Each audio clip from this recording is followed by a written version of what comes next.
Alright, in this video, we are going to create an API to register a new user in MongoDB. Here is the overview of how it works. You fill up the email and the password in the front end and submit the form. The user data is sent to the API endpoint that internally saves the user into MongoDB using Mongoose. So let's see how to achieve this in code. I'm going to go back to Visual Studio Code, and right below the router.get method, I'm going to add a new method to handle the request. Now this will be a post request to the endpoint register. So router.post to register.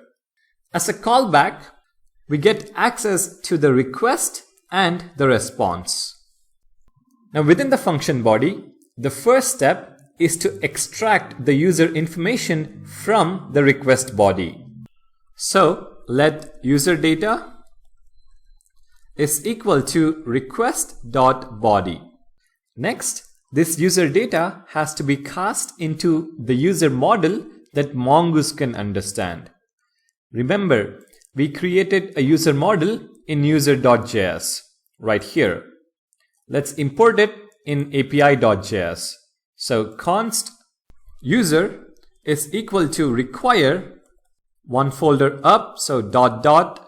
and then in the models folder from the user.js file imported. Now with this, let's create a user model out of this user data. Let user is equal to new user, passing in the user data. And now that we have a user that Mongoose understands the structure of, the final step is to save it into the database. And Mongoose provides a really simple way to do that. On the user object or user model, you simply call the save method. So user.save. As a callback, this method gives either an error or the registered user. If there is an error, let's log it to the console.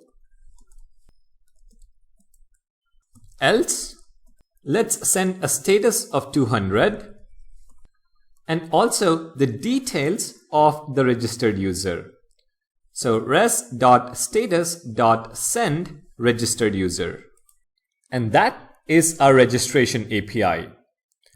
Extract the user data from the request object, convert it into the model that Mongoose understands, and save that user into the database.